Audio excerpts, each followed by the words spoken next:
So let's start with chapter 4 of maths part 1 application of derivatives.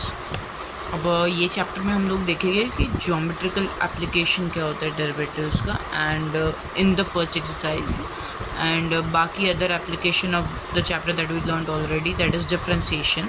तो उसका practical life मतलब practical use क्या है उस चीज़ का ये हम देखेंगे. पहले फर्स्ट एक्सरसाइज में सिर्फ ज्योमेट्रिकल यूज़ देखेंगे, फिर बाकी एक्सरसाइजेज में हम आगे देखेंगे क्या करना है. अब to learn geometrical use of this, let's understand one basic things. We know that कि y is a function of x, right? We already know this. मतलब जो differentiation में already function of x मतलब y is equals to कोई तो equation होती थी right hand side पे जो x के टर्म्स में होती थी. Example 4x² + 3. ठीक है, तो कोई भी राइट हैंड साइड पे एक इक्वेशन होती थी जो जिसमें मेन जो वेरिएबल होता था वो होता था हमारा x, और हम इसे डिफ्रेंशिएट कर देते. डिफ्रेंशिएट का मतलब आई ऑलरेडी एक्सप्लेन कि एक ही चीज़ को बहुत सारे इक्वल पार्ट्स में डिवाइड करना, राइट. तो उसमें जो स्मॉलेस्ट पार्ट बनता है वो होता है हमारे dy/dx, है ना. Let's take an example. ये हमारा y एक्सिस है, ये x एक्सिस है. हम ये जो इक्वेशन है जिसमें मेन वेरिएबल x है हमारा, मतलब ये जो x का जो फंक्शन है उसे हम अगर ग्राफ पे प्लॉट करने जाए तो वो एक कर्व फॉर्म करता है. ये एक कर्व है, ठीक है. अगर हमें इस कर्व का स्लोप फाइंड करना है तो वी ऑलरेडी नो दैट कि अगर एक स्ट्रेट लाइन होता तो उसमें हर एक पॉइंट जो होता जो स्ट्रेट लाइन फॉर्म करने में हेल्प किया है उसमें हर एक पॉइंट का स्लोप इक्वल होता है ना. तभी वो स्ट्रेट लाइन का जो स्लोप होता है that is equals to any point on that line, ठीक है. बट कर्व में ऐसा नहीं होता. कर्व में जो हर एक पॉइंट होता है जो जिससे वो कर्व बना रहता है उसमें हर एक पॉइंट का स्लोप डिफरेंट होता है. तो हम कर्व का इक्वेशन मतलब कर्व का स्लोप कैसे फाइंड कर सकते हैं? नॉर्मली नहीं कर सकते ना जैसे स्ट्रेट लाइन का कर सकते हैं. कर्व के लिए डिफरेंट मेथड होगा. Let's take an example. हमें ये वाले पॉइंट पे कर्व का स्लोप फाइंड करना है, इस पॉइंट का स्लोप फाइंड करना है, इस पॉइंट का. तो अगर उस पॉइंट से एक परपेंडिकुलर लाइन बना दे जो y एक्सिस को जॉइंट को हो रही हो, और एक दूसरी एक परपेंडिकुलर लाइन बना दे जो x एक्सिस को इंटरसेक्ट कर रही है, ठीक है. ये हो गया. ये वाला जो पॉइंट होगा वो होगा हमारा y coordinate. Let's take an example. वो है हमारा 5, ठीक है. यहाँ पे 1 2 3 4 ऐसे मार्किंग्स रहेंगे. ये है हमारा 5. वैसे ही अगर वही पॉइंट जो x एक्सिस पे इंटरसेक्ट कर रहा है, मतलब वही पॉइंट से अगर हम लाइन बनाएंगे, वो लाइन जब x एक्सिस पे इंटरसेक्ट करिए ये होगा हमारा x coordinate. Let's take an example. This is 4, ठीक है. 1 2 3 ऐसे फोर्थ पॉइंट है ये होगा हमारा 0. ये y एक्सिस, ये x एक्सिस. ये हमारा क्या है? x coordinate 4. ये क्या है? 5. अब अगर हमें इस पॉइंट का स्लोप फाइंड करना है, इस पॉइंट का, तो how can we find it? We have to make a tangent that touches that point, ठीक है. अब ये टेंजेंट का जो स्लोप होगा, ये लाइन का जो स्लोप होगा वही ये पॉइंट का स्लोप होगा, क्योंकि वी नो दैट कि जब स्ट्रेट लाइन होती है उसमें हर एक पॉइंट से जब वो स्ट्रेट लाइन बनती है उसमें हर एक पॉइंट का जो स्लोप होता है वो सेम होता है ना.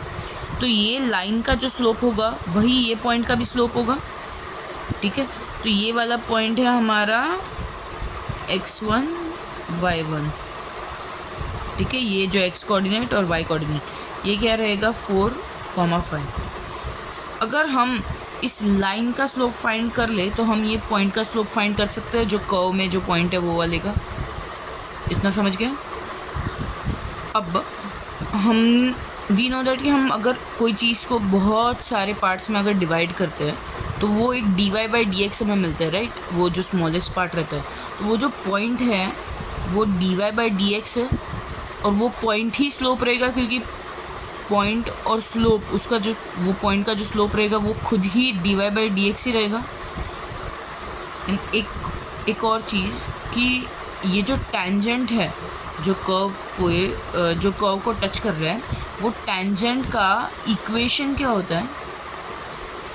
y - y1 is equals to, जो स्लोप है वो m x माइनस x1, और यहाँ पे जो स्लोप रहेगा वो क्या रहेगा, y minus y1 is equals to dy by D X minus x1, ठीक है।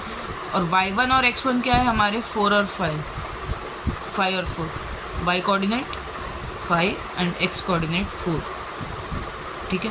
तो फर्स्ट एक्सरसाइज में ऐसे ही क्वेश्चंस रहेंगे जिसमें हमें फाइंड करना है टेंजेंट, मतलब टेंजेंट का इक्वेशन दिया रहेगा, या तो हमें फाइंड करना है कर्व का स्लोप, या मतलब यही दो चीज़ों से खेलना है, ठीक है।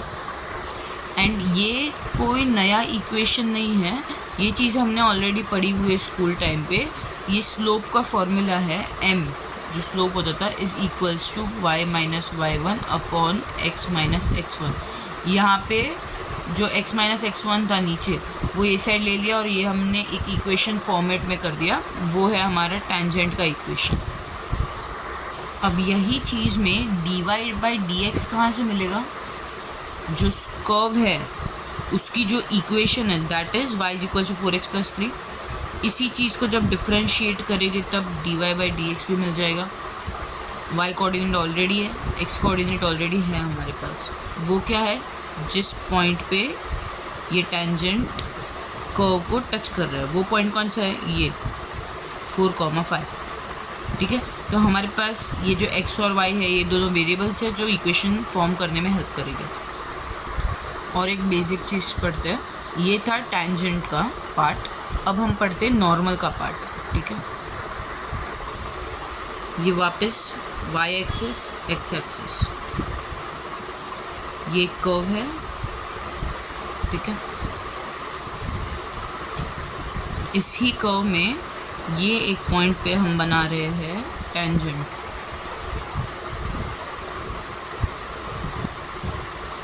ठीक है। वो टेंजेंट इस कर्व को सिर्फ एक ही पॉइंट पे टच कर रहा है। अगर यही टेंजेंट पे हम एक परपेंडिकुलर एक लाइन बना दें, ठीक है, ये परपेंडिकुलर लाइन बना दें, जिस यहाँ पे जो बीच में एंगल है वो है हमारा 90 डिग्री, इस लाइन को हम कहेंगे normal.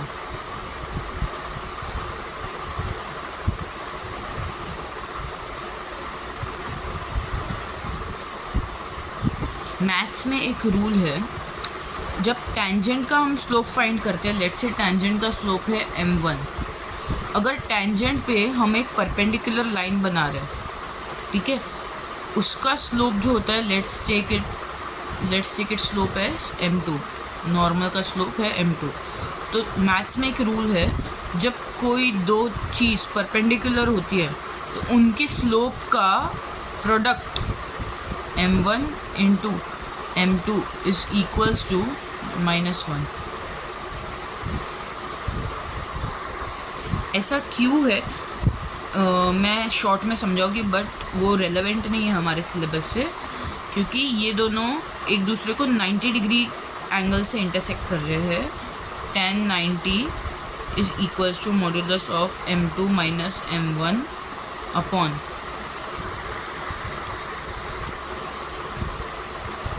1 plus m1 into m2। ये फॉर्मूला है, tan 90 इज इक्वल्स टू, जो फर्स्ट वाले का समझो tan m2 जिससे मिलेगा वो होगा tan θ2 minus tan θ1 upon 1 plus tan θ1 into tan θ2। tan 90 we know that not defined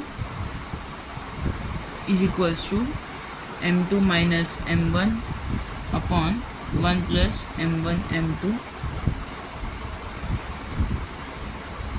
not defined मतलब डिनोमिनेटर में ज़ीरो रहेगा, राइट।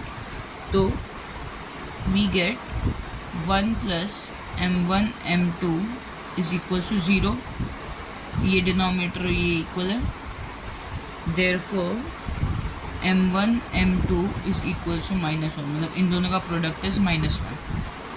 ये पार्ट हमारे सिलेबस में नहीं है, जस्ट मतलब मैं बेसिक एक्सप्लेनेशन दे रही थी कि क्यों जब दो लाइंस एक दूसरे को 90 डिग्री पे इंटरसेक्ट करते हैं तब उनका स्लोप का प्रोडक्ट इज -1।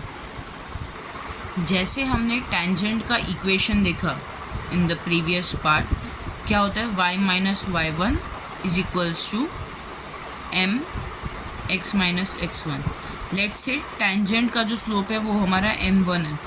अगर नॉर्मल का इक्वेशन फाइंड करने बोला है क्वेश्चन में, तो वो क्या रहेगा, y minus y1 is equals to, सिर्फ m1 की जगह m2 रहेगा x माइनस x1।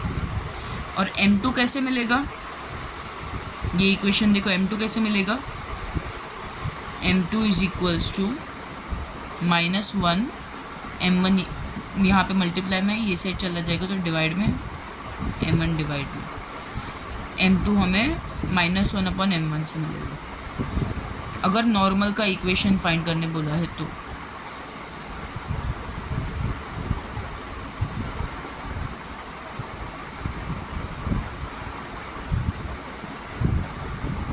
समझा, मतलब अभी एक्सरसाइज स्टार्ट करेंगे तो अच्छे से समझेगा, बट ये सिर्फ बेसिक एक्सप्लेनेशन था फॉर फर्स्ट एक्सरसाइज।